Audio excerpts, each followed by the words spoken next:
أعوذ بالله من الشيطان الرجيم. بسم الله الرحمن الرحيم. ومن الناس من يعبد الله على حرف، فإن أصابه خير اطمأن به، وإن أصابته فتنة انقلب على وجهه خسر الدنيا والآخرة. ذلك هو الخسران المبين. يدعو من دون الله ما لا يضره وما لا ينفعه، ذلك هو الضلال البعيد. يدعو لمن ضره أقرب من نفعه، لبئس المولى ولبئس العشير. إن الله يدخل الذين آمنوا وعملوا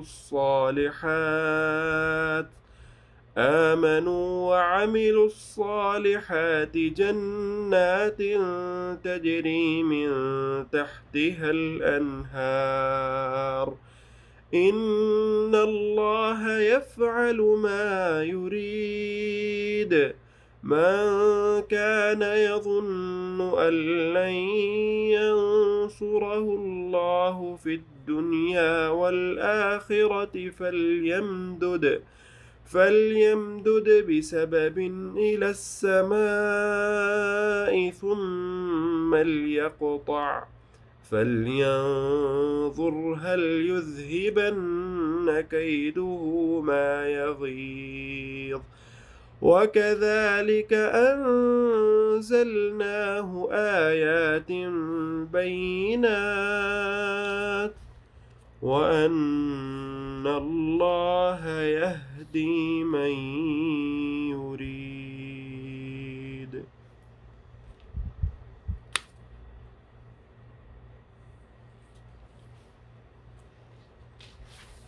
السلام علیکم ورحمۃ اللہ وبرکاتہ۔ اعوذ باللہ من الشیطان الرجیم، بسم اللہ الرحمن الرحیم۔ پچھلی آیتوں میں اللہ تعالیٰ نے کفار کا یا جو بغیر علم کے بحث کرتا ہے، جھگڑا کرتا ہے اللہ کی ذات کے بارے میں، اس کا اور پھر قیامت کے دن جو حشر ہونے والا ہے اس کا ذکر فرمایا۔ ان آیتوں میں اللہ تعالیٰ نے منافقوں کا ذکر فرمایا ہے اور ساتھ ہی پھر ایمان والے لوگوں کا ذکر بھی فرمایا ہے۔ منافقوں کے بارے میں تو یہ بات فرمائی کہ منافق جو ہے وہ کنارے کنارے پہ رہ کے اللہ کی عبادت کرتا ہے یا اللہ پہ ایمان لاتا ہے۔ کنارے پہ رہنے کا مطلب یہ ہے کہ اگر تو اس کو فائدہ ملے پھر تو وہ قائم رہتا ہے اپنے ایمان پہ، اگر اس کو کوئی تکلیف پہنچے، کوئی مصیبت آ جائے، کوئی پریشانی آ جائے تو پھر وہ ایمان سے پلٹ جاتا ہے۔ بعض تفاسیر میں یہ لکھا ہے کہ کچھ لوگ مدینہ آئے اور ان کو اچھا فائدہ ہوا، مال دولت مل گیا، تجارت اچھی ہو گئی اور گھر بار اچھے ہو گئے تو وہ ایمان پہ قائم رہے، اور بعض لوگوں کو مال دولت نہ ملا اور ان کی حالت پتلی ہو گئی اور معاملات بگڑ گئے تو پھر وہ پلٹ گئے، مرتد ہو گئے۔ تو اس کا اللہ نے ذکر فرمایا ہے کہ جو لوگ کنارے پہ رہ کے اللہ کی بندگی کرتے ہیں، ایمان لاتے ہیں، یہ دنیا اور آخرت دونوں جگہ کا خسارہ ہے۔ دنیا کا خسارہ ہے اس لیے کہ جو منافق ہے اس کا نفاق کبھی نہ کبھی کھل جاتا ہے دنیا کے سامنے لوگوں کے سامنے، اور وہ ذلیل اور رسوا ہوتا ہے، لوگوں کی نگاہوں میں گر جاتا ہے، لیکن آخرت میں بھی اس کا خسارہ ہمیشہ کے لیے ہے، بلکہ آخرت میں خسارہ جو ہے وہ کافروں سے زیادہ ہے۔ اللہ تعالیٰ ایسے لوگوں پہ زیادہ غضبناک اور غصے ہوتے ہیں جو بظاہر تو ایمان والے ہوں دعویٰ تو ایمان کا کرتے ہوں لیکن ان کی ساری دلچسپیاں جو ہیں یا ان کے سارے معاملات ہیں وہ کفار کے ساتھ ہوں، ان کے تہذیب کو، ان کے کلچر کو، ان کے قوانین کو، ان کے نظام کو اچھا سمجھتے ہوں، ایسے لوگوں پہ اللہ تعالیٰ کا غصہ اور غضب زیادہ ہے کافروں کی نسبت۔ آگے پھر اللہ تعالیٰ نے یہ بات ارشاد فرمائی کہ جو منافق ہے اس کا معاملہ بھی ہے مشرک والا ہی، کہ پہلے تو اللہ سے مانگتا ہے، ایمان لاتا ہے اللہ پہ، پھر اللہ سے مانگتا ہے مال ہے، دولت ہے، صحت ہے، جو بھی انسان کے نفع کی چیزیں ہیں ان کی توقع کرتا ہے۔ اگر وہ ملتی رہیں پھر تو ٹھیک ہے، خوش ہے، اور اگر آزمائش آئے اللہ کی طرف سے، صحت ہے، بیماری ہے، بیماری لمبی ہو گئی، اولاد ہے، کافی عرصہ ہو گیا لیکن اولاد نہیں ملی، یا روزی کا معاملہ ہے، کاروبار ہے، اس میں نقصان ہے، یہ ساری چیزیں جو ہیں اللہ نے فرمایا کہ ہم لوگوں کو آزماتے ہیں ان چیزوں کے ساتھ ہے، لیکن اس آزمائش میں منافق جو ہے اس کا طرز عمل یہ ہوتا ہے کہ اللہ کا دروازہ چھوڑ کے دوسروں کے دروازوں پہ بھٹکنا شروع کر دیتا ہے، فلاں خانقاہ پہ چلے گیا، فلاں دربار پہ چلے گیا، فلاں ٹہری پہ چلے گیا، فلاں حضرت صاحب کے پاس چلے گیا، اللہ کو پکارنے کے بجائے دوسروں سے اپنی توقعات وابستہ کر لیتا ہے، اپنے نفع کی جو امیدیں ہیں وہ غیر اللہ سے باندھ لیتا ہے۔ اس لیے اللہ نے فرمایا کہ یادو من دون اللہ، منافق جو ہے اللہ کا دروازہ چھوڑتا ہے، اللہ کا دروازہ چھوڑ کے ان سے مانگنے لگتا ہے ما لا یضرہ و ما لا ینفعہ، نہ وہ اس کو نقصان پہنچا سکتے ہیں نہ اس کو نفع دے سکتے ہیں۔ اور یہ بات بار بار اللہ تعالیٰ نے قرآن مجید میں ارشاد فرمائی ہے کہ جن سے تم جا کے مانگتے ہو کچھ بھی نہیں کر سکتے، نہ دنیا میں فائدہ نقصان پہنچا سکتے ہیں نہ آخرت میں فائدہ نقصان پہنچا سکتے ہیں۔ نوح علیہ السلام کے زمانے سے لے کر جتنے بھی انبیاء آئے ان سب نے یہ بات ریپیٹ کی ہے، دہرائی ہے۔ ابراہیم علیہ السلام کا قول ہم نے سورہ انبیاء میں پڑھا ہے، قال افتعبدون من دون اللہ ما لا ينفعکم شیئا ولا یضرکم۔ ابراہیم علیہ السلام نے بھی اپنے باپ سے اور اپنی قوم سے یہی بات کہی کہ یہ تمہیں نہ نفع پہنچا سکتے ہیں نہ نقصان دے سکتے ہیں۔ وجہ یہ ہے انسان کی ساری زندگی نفع نقصان کے گرد گھومتی ہے، ہر معاملے میں انسان دیکھتا ہے کہ میرا نفع کس میں ہے۔ نوکری ہے تو انسان چاہتا ہے کہ اچھی سے اچھی ہو، اس میں کوئی میرا نقصان نہ ہو، کاروبار ہو پھر بھی، یا نکاح کا معاملہ ہو، انسان بڑا سوچتا ہے کہ اس میں کون کون سے مجھے فائدے ہیں، اور اسی طرح باقی معاملات ہیں زندگی کے، انسان ہر معاملے میں کوئی چیز خرید و فروخت کرنی ہے یا کوئی اور ڈیل کرنی ہے، کوئی اور معاملہ کرنا ہے، تو انسان سب سے پہلے یہی سوچتا ہے کہ اس میں میرا نفع کیا ہے، میرا نقصان کیا ہے۔ اس لیے انسان کی زندگی چونکہ ساری زندگی نفع نقصان کی گردی گھومتی ہے، اس لیے یہ دلیل اللہ تعالیٰ نے بار بار دی ہے کہ جو تمہیں مطلوب ہے چیز، جس کے گرد تمہاری ساری زندگی گھومتی ہے، وہ تم تلاش کرتے ہو جا کے غیر اللہ کے پاس،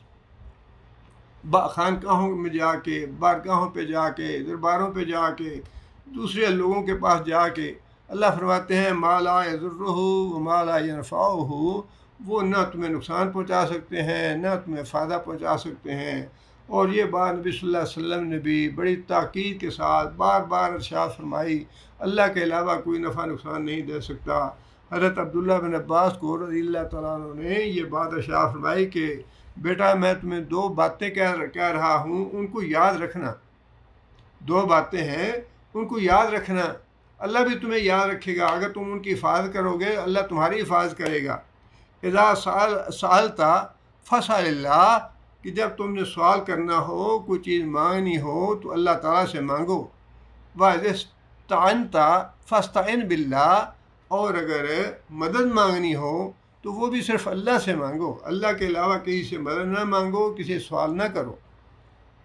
اور یہ بات یاد رکھو کہ جو نفع اللہ تعالیٰ نے تمہاری قسمت میں لکھ دیا ہے نا، اگر ساری دنیا مل جائے تمہیں نقصان پہنچانے کے لیے تو تمہیں اس نفع سے روک نہیں سکتے، اور اگر اللہ تعالیٰ نے تمہاری قسمت میں کوئی نقصان لکھا ہے تو پھر ساری دنیا تمہیں نفع پہنچانے کے لیے اکٹھی ہو جائے تو ساری دنیا بھی تمہیں نفع نہیں پہنچا سکتی، اس لیے کہ جو کچھ اللہ تعالیٰ نے تمہاری تقدیر میں لکھ دیا ہے وہ تقدیر لکھنے کے بعد قلم خشک ہو چکے ہیں، ان میں رد و بدل ہو نہیں سکتا۔ کیا فائدہ ٹہریوں پہ جانے کا، کیا فائدہ درگاہوں پہ اور درباروں پہ جانے کا؟ جو اللہ نے مقدر میں لکھ دیا ہے اس کو بدل نہیں سکتا کوئی بھی،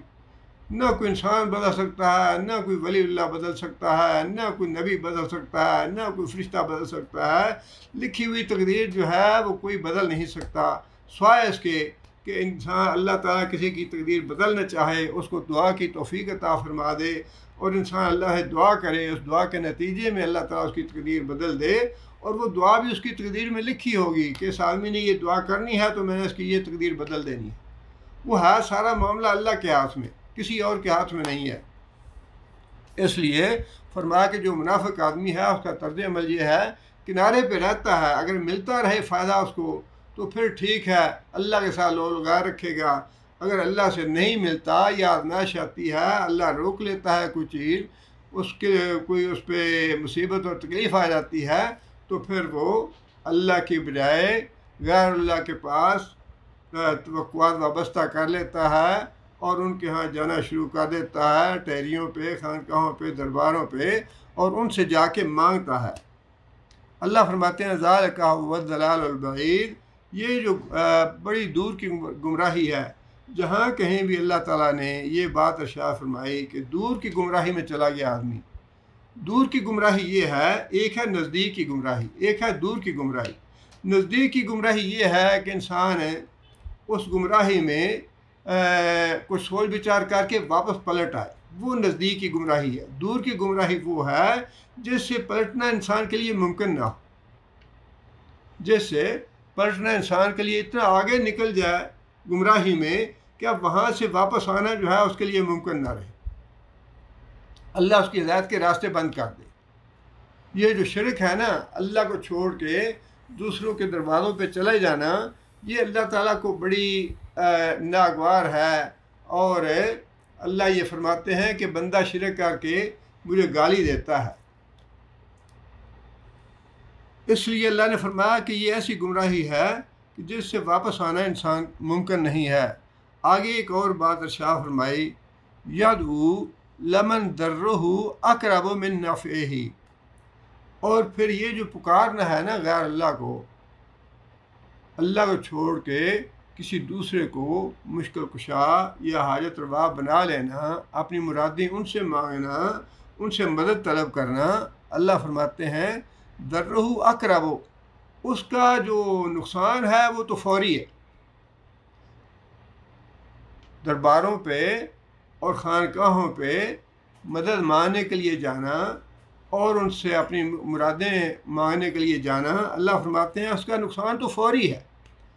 نقصان فوری کیا ہوا؟ نقصان فوری یہ ہوا کہ بندہ ایمان سے محروم ہو گیا، ایمان کا بیڑا غرق کر دیا جا کے۔ جیسے ہی انسان اپنی توقعات اور امیدیں ٹہریوں سے اور درباروں سے اور خانقاہوں سے یا اللہ کے نیک بندوں سے جو فوت ہو چکے ہیں یا زندہ ہیں ان سے وابستہ کر لیتا ہے اللہ کو چھوڑ کے، تو اس کا فوری نقصان یہ ہے کہ انسان ایمان سے محروم ہو گیا۔ ذرہ اقرب،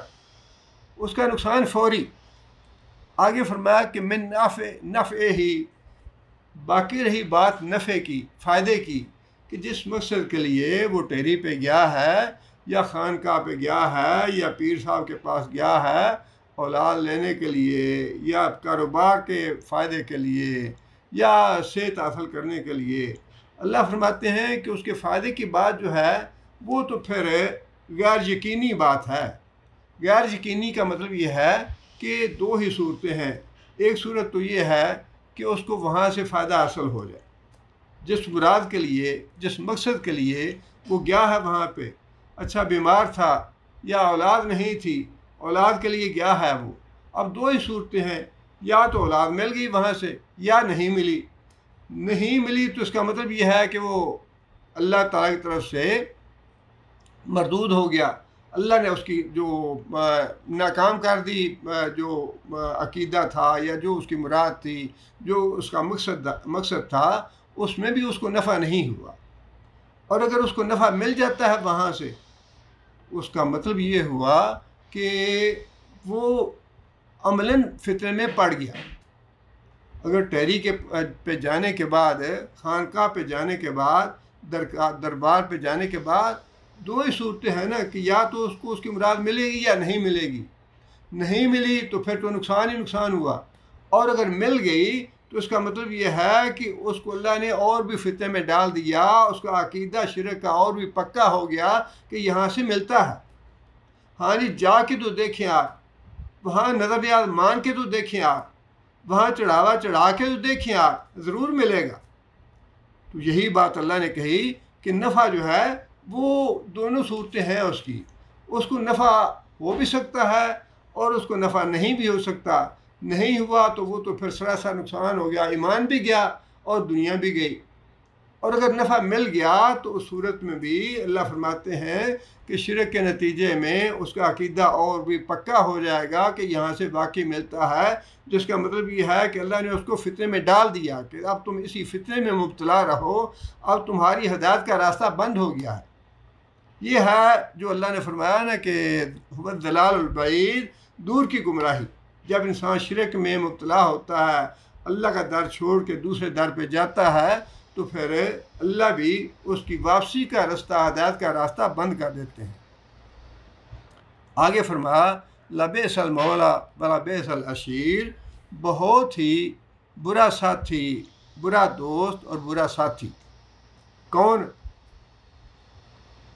یہاں پہ مفسرین نے دو مطلب لیے ہیں اس کے۔ ایک تو وہ جس سے امیدیں لے کے گیا تھا، جس سے اپنی مراد مانگنے گیا تھا، جس سے مشکل کشائی کروانے یا حاجت روائی کروانے گیا تھا، اس کی طرف اشارہ ہے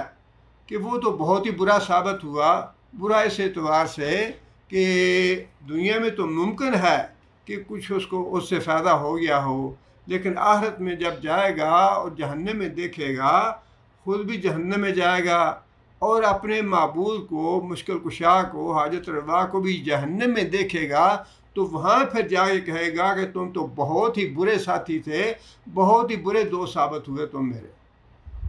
وہاں پہ جا کے لعن ملامت کرے گا اسے۔ وہاں پہ اللہ تعالیٰ نے فرمایا کہ جب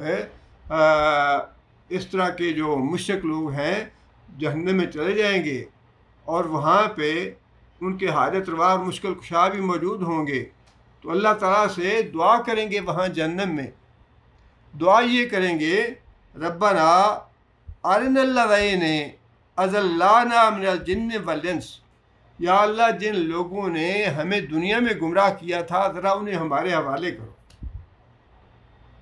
ذرا انہیں ہمارے حوالے کریں۔ نجعلہما تحت اقدامنا لیکونا من الاسفلین، تاکہ ہم انہیں اپنے پاؤں تلے روندیں، انہیں ذلیل کریں۔ لیکونا من الاسفلین، تاکہ وہ ذلیل ہوں، رسوا ہوں، اور وہ دنیا میں جو دھوکہ انہوں نے ہمیں دے رکھا تھا کہ نہیں جی نہیں ملے گا، بڑے کرنی والے ہیں، بھرنی والے ہیں، دیتے ہیں، اختیار والے ہیں، سب کچھ ہے ان کے پاس ہے، وہ اتنے ذلیل ہوں گے وہاں جہنم میں کہ ان کے پیروکار اللہ سے دعا کریں گے یا اللہ ان کو ہمارے حوالے کر جہنم میں، ہم اپنے پاؤں تلے روندیں، ان کو ذلیل و رسوا کریں۔ ایک تو اس اعتبار سے یہ مفہوم ہو گیا کہ وہاں پہ وہ کہیں گے لبئس المولا ولبئس العشیر، کہ یہ جو پیر تھا ہمارا، اور یہ جو دربار والا تھا، اور یہ جو حاجت روا اور مشکل کشا بنا ہوا تھا، یہ تو بڑا ہی خبیث اور بڑا بدترین آدمی نکلا، ان کو اور بھی ذلیل و رسوا ہونا چاہیے۔ ایک تو مفہوم اس کا یہ ہے۔ دوسرا مفہوم بعض مفسرین نے یہ لکھا ہے کہ دنیا میں جس نے اس کی رہنمائی کی، جس نے اسے یہ بتایا کہ فلاں ٹیری پہ جاؤ، فلاں قبر پہ جاؤ، فلاں دربار پہ جاؤ، وہاں سے تمہاری عادت پوری ہوگی، فلاں دربار کی مٹی جا کے کھاؤ تو وہاں سے تمہیں شفا حاصل ہو جائے گی، وہاں جا کے داتا دربار پہ منت مانو، وہاں سے اولاد مل جائے گی، وہ جو بتانے والا تھا، وہ جو رہنمائی کرنے والا تھا، اس کے بارے میں وہ آدمی کہے گا کہ تم نے تو بیڑا غرق کر دیا میرے دین کا، میرے ایمان کا، میری دنیا کا اور میری آخرت کا، تم تو بڑے ہی برے ساتھی ثابت ہوئے ہو اور بڑے برے دوست ہو۔ یہاں سے یہ بات معلوم ہوتی ہے نا کہ انسان کو دنیا میں اپنے دوست بڑے دیکھ بھال کے بنانے چاہیے، اور یہ مضمون بار بار ریپیٹ ہو رہا ہے، اور ان چیزوں کو بار بار ریپیٹ کرنا چاہیے، ان کو ذہن نشین کرنا چاہیے۔ بعض باتیں ایسی تھیں، بعض واقعات ایسے تھے جو نبی صلی اللہ علیہ وسلم بار بار صحابہ کو سناتے تھے، اور صحابہ نے بھی یہ بات کہی کہ یہ بات نبی صلی اللہ علیہ وسلم نے کئی دفعہ ہمیں بتائی۔ اس کی وجہ یہ ہے کہ یہ ایک جو ہے نا ایمان کو تازہ کرنے کی اور ایمان کی پرورش اور نمو کرنے کا سبب بنتا ہے کہ انسان بار بار ان باتوں کا تذکرہ کرتا رہے کہ بھائی دوستی متقی لوگوں سے کرو، دوستی نیک لوگوں سے کرو۔ نیک لوگوں کی دوستی جو ہے نا وہ قیامت کے دن بھی تمہاری کام آئے گی اور دنیا میں بھی تمہاری کام آئے گی۔ دنیا میں تمہیں سکون اور راحت ملے گا نیک لوگوں سے، کوئی نیکی کی بات بتائیں گے، خیر کی بات بتائیں گے، بھلائی کی بات بتائیں گے، تمہیں نقصان سے بچائیں گے، تمہارے نفع کی بات کریں گے، تمہارے فائدے کی بات کریں گے۔ لیکن اور آخرت میں بھی اللہ نے بھی فرمایا کہ ساری دوستیاں ختم ہو جائیں گی الا المتقین، جو متقی لوگ ہیں ان کی دوستی قیامت کے دن بھی قائم رہے گی۔ قیامت کے دن کی دوستی کیا ہوگی؟ قیامت کے دن کی دوستی یہ ہوگی کہ جنتی لوگ جب جنت میں چلے جائیں گے، جنت میں جا کے پھر وہ سوچ و بچار کریں گے اپنے دوستوں کے بارے میں، اچھا بھی میں تو آ گیا ہوں جنت میں، اللہ نے مجھے بھیج دیا، فلاں میرا دوست تھا وہ نہیں نظر آ رہا، وہ کہاں پہ ہے؟ اگر وہ یہاں نہیں آئے تو ہمیں اس کی سفارش کرنی چاہیے۔ یہ ہے وہ دوستی جو قیامت کے دن بھی کام آنے والی ہے کہ قیامت کے دن نیک دوست جو ہیں وہ اپنے دوستوں کو تلاش کریں گے کہ وہ جنت میں کیوں نہیں آئے، انہیں بھی جنت میں آنا چاہیے، ان سے بھی ان کے لیے اللہ سے درخواست کریں گے، سفارش کریں گے ان کے لیے۔ اس لیے فرمایا کہ دوستی جو ہے نا وہ بڑی دیکھ بھال کے کرو، آدمی اپنے دوست کے دین پہ ہوتا ہے، جس طرح کا دوست ہوگا ویسے ہی تم بن جاؤ گے۔ آگے پھر اللہ تعالیٰ نے ایماندار لوگوں کا بھی تذکرہ فرمایا ہے، ان اللہ یدخل الذین آمنوا وعملوا الصالحات جنات تجری من تحتها الانہار، فرمایا کہ بے شک اللہ داخل کرے گا ایمان والوں کو اور نیک عمل کرنے والوں کو اس جنت میں جس کے نیچے نہریں بہہ رہی ہیں۔ ان اللہ یفعل ما یرید، بے شک اللہ تعالیٰ جو چاہتا ہے وہ کرتا ہے۔ اس میں ایک بات تو یہ ہے کہ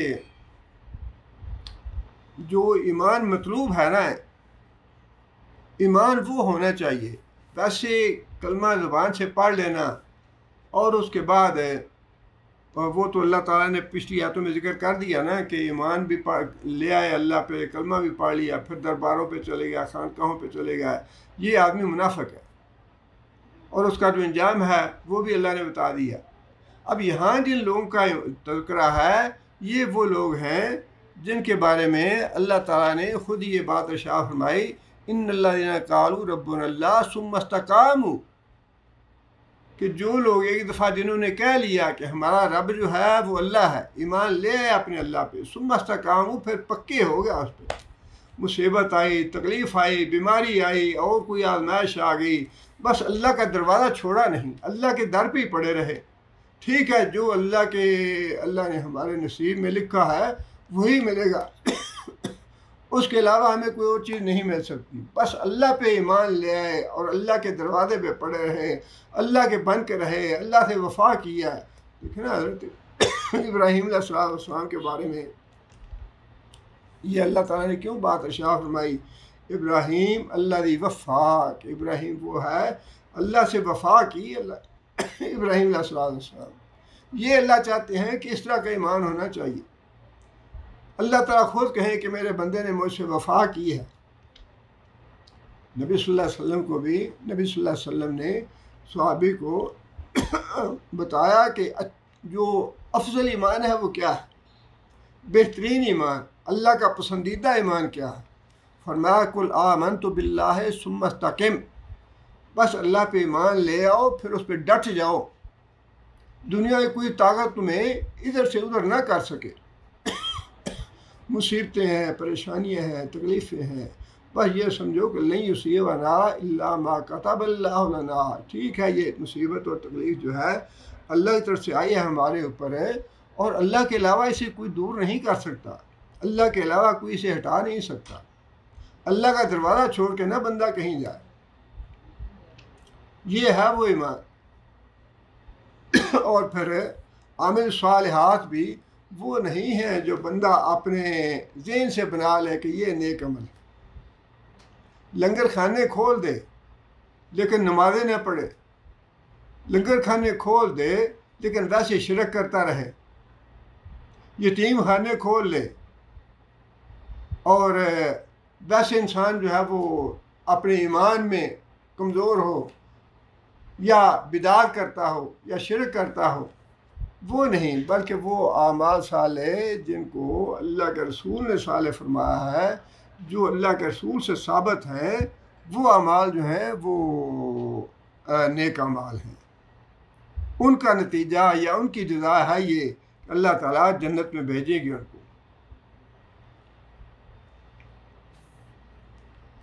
آگے پھر اللہ نے ایک بات یہ فرمائی کہ ان اللہ یفعل ما یرید، اللہ جو چاہتا ہے کرتا ہے۔ مطلب یہ کہ لوگوں کے فیصلے جو ہیں اللہ تعالیٰ نے جو چاہتا ہے کرتا ہے، اللہ کا کوئی ہاتھ روکنے والا نہیں ہے، اللہ تعالیٰ کا ہاتھ کوئی روکنے والا نہیں ہے۔ اس میں اللہ تعالیٰ کے مطلق اختیارات جو ہیں ان کا ذکر ہے اس طرح کی آیتوں میں، جن آیتوں میں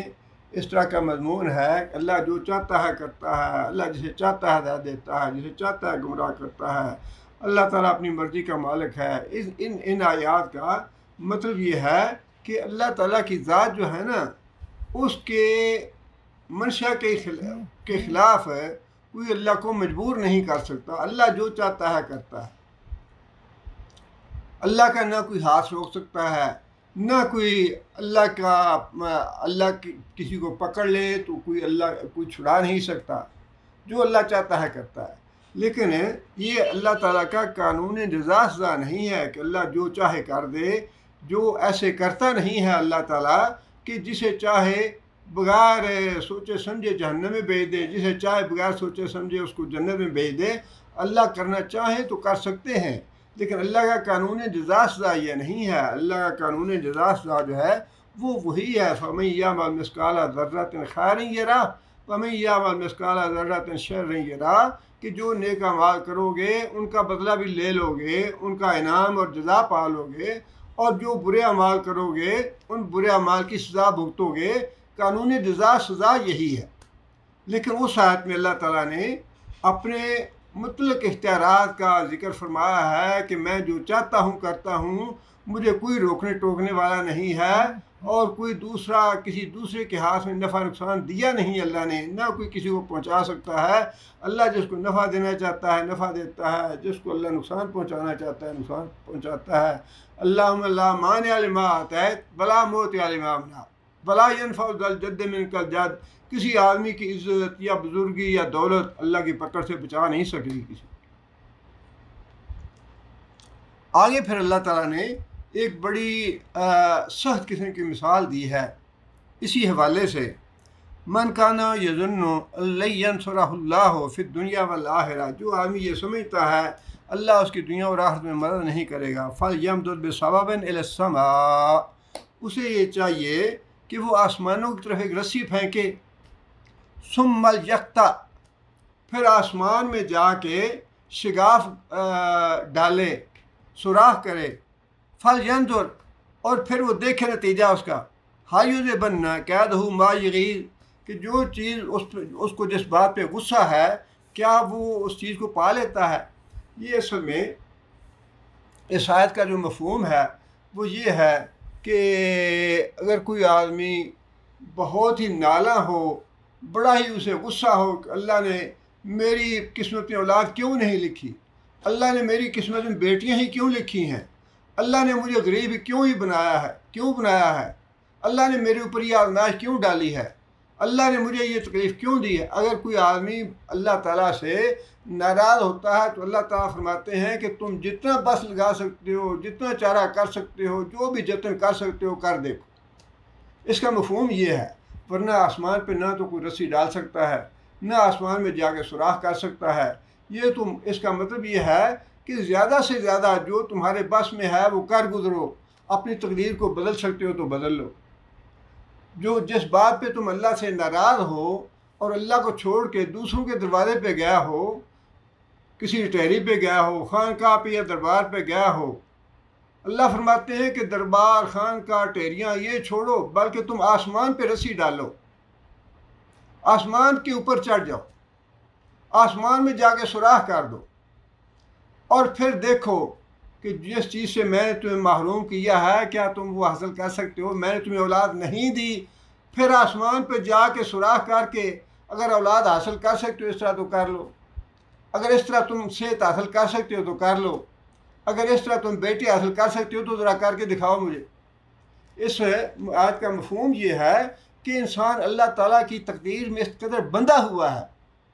اس قدر جکڑا ہوا ہے اللہ تعالیٰ کے آگے، دنیا میں بھی، آخرت میں تو خیر ہے ہی، آخرت میں جا کے انسان جو ہے کہیں فرار ہو ہی نہیں سکتا۔ اللہ نے فرمایا یا معاشر الجن والانس ان استطعتم من تنفذوا من اقطار السماوات والارض فانفذوا لا تنفذون الا بسلطان۔ انسان فرار تو کہیں بھی نہیں ہو، قبر میں جا کے انسان فرار نہیں ہو سکتا، اور جیسے ہی اٹھے گا اس طرح پولیس کے لوگ جو ہیں فرشتے وہ اس کے پکڑ کے گرفتار کر کے اللہ کی بارگاہ میں پیش کر دیں گے، فرار تو ہو ہی نہیں سکتا۔ لیکن یہاں بھی اللہ فرماتے ہیں کہ دنیا میں بھی تم میری تقدیر اور میرے امر کے آگے اتنے جکڑے ہوئے ہو، اتنے تم پابند ہو، اتنے بے بس ہو کہ اگر تم زور لگا کے میری تقدیر سے باہر جا سکتے ہو یا میرے حکم کے خلاف کوئی کام کر سکتے ہو تو کر کے دکھا دو۔ اور اس کی مثال یہ دی کہ اگر تم آسمانوں پہ رسی ڈالو، آسمانوں پہ رسی ڈال کے آسمان تک پہنچ جاؤ اور پھر آسمان پہ کوئی سوراخ کر دو، یعنی یہ ساری باتیں ہیں تو ناممکن، لیکن اللہ فرماتے ہیں کہ چلو ہم فرض کر لیتے ہیں کہ تم یہ کر لو گے،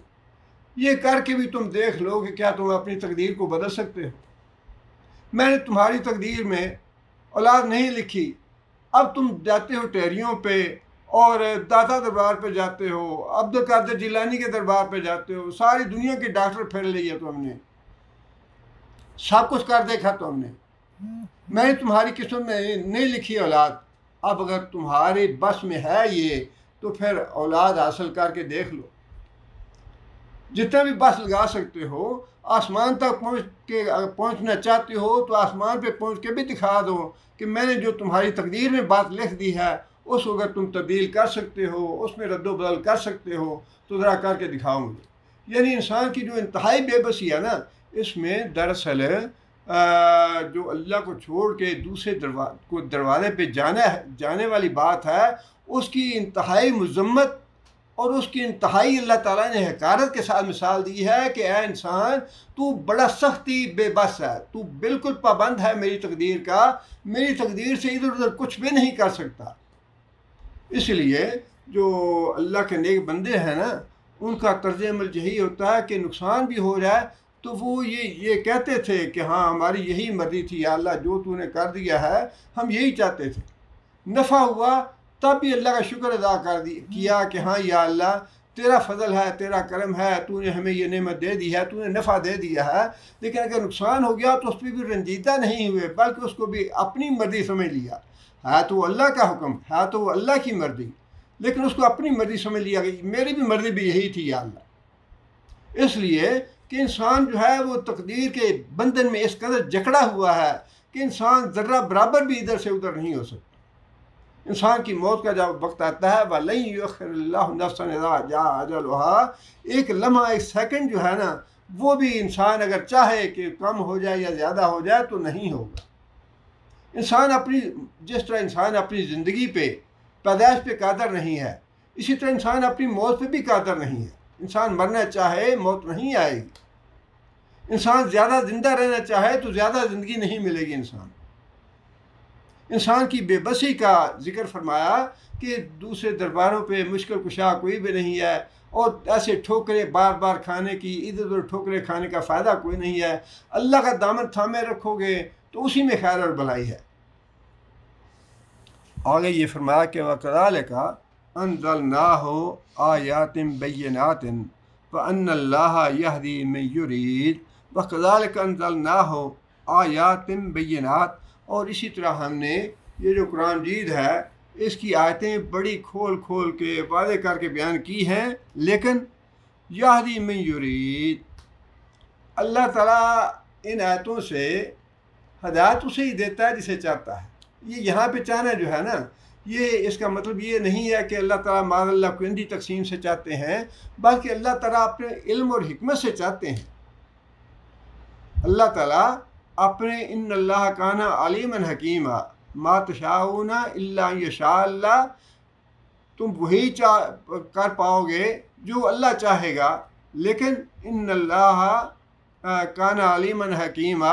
اللہ تعالیٰ بڑے علم والا اور حکمت والا ہے۔ اللہ تعالیٰ کے فیصلے جو ہیں علم پہ اور حکمت پہ مبنی ہوتے ہیں۔ اب دیکھیے بڑی سیدھی سی بات ہے کہ یہی قرآن مجید کی آیتیں تھیں جو حضرت عمر نے سنی اور وہ ایمان لے آئے، اللہ نے ہدایت دے دی انہیں۔ اللہ کو یہ علم تھا کہ یہ آدمی اسلام کے لیے کتنا نفع بخش ثابت ہوگا، اسلام کے لیے کتنی قوت کا باعث بنے گا، انسان کے لیے اسلام کی کتنی خدمت کرے گا، یہ اللہ کو معلوم تھا۔ اللہ تعالیٰ نے حضرت عمر رضی اللہ تعالیٰ عنہ کو ہدایت دے دی۔ ابو جہل بھی یہی قرآن سنتا تھا، ابو جہل بھی یہی قرآن سنتا تھا، بلکہ عتبہ بن ربیعہ جو ہے اس کو تو نبی صلی اللہ علیہ وسلم نے سورہ فصلت جو تھی اس کا بہت زیادہ حصہ پڑھ کے سنایا۔ کیوں آئے ہو بھائی؟ اچھا بھی ہم تمہارا علاج کرانا چاہتے ہیں، تم بیمار ہو، تمہاری خواہش کیا ہے، ملک چاہتے ہو، بادشاہ چاہتے ہو، جو چاہتے ہو۔ نبی صلی اللہ علیہ وسلم نے اس کے سامنے پورے سکون کے ساتھ اور آرام کے ساتھ سورہ فصلت کے جو پہلا تقریباً 2/3 ہے وہ پورا پڑھ کے سنایا اس کو، عتبہ بن ربیعہ کو۔ یہی آیتیں عتبہ بن ربیعہ نے سنی، لیکن یہ آیتیں سننے کے باوجود ایمان نہیں لایا۔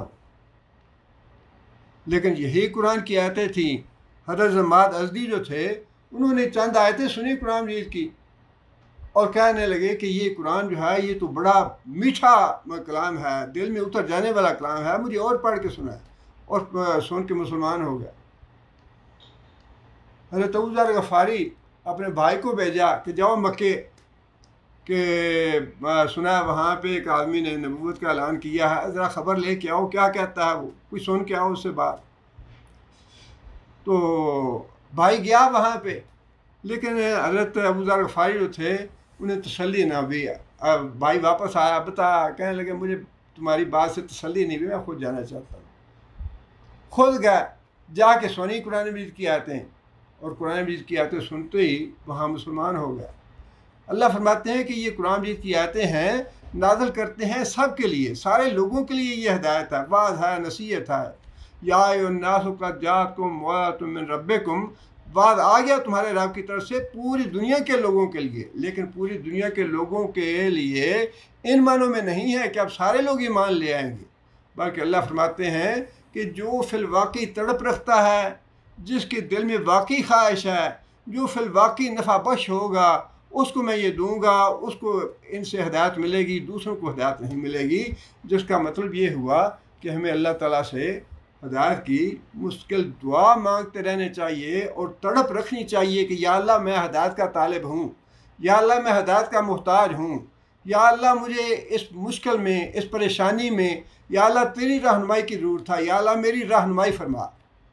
بعض مسائل ہیں انسان ان میں الجھ جاتا ہے، اور آج کل اللہ تعالیٰ معاف کرے، یہ سوشل میڈیا پہ اتنے فتنے ہیں، اتنے الجھنیں ڈال دی ہیں، اتنی پریشانیاں ڈال دی ہیں لوگوں نے عام آدمیوں کو۔ بس ان پریشانیوں میں اللہ تعالیٰ سے ہدایت کی دعا مانگنی چاہیے، اللہ تعالیٰ ان فتنوں سے ہمیں محفوظ رکھے اور اللہ تعالیٰ ہدایت دے ہمیں۔ اللہ تعالیٰ سے یہ دعا کرتے رہنا چاہیے، اور یہی ہے اس کا مطلب ہے کہ جو آدمی ہدایت کا طالب ہوگا، ہدایت کا محتاج ہوگا، اس کو میں ان آیتوں سے ہدایت دوں گا۔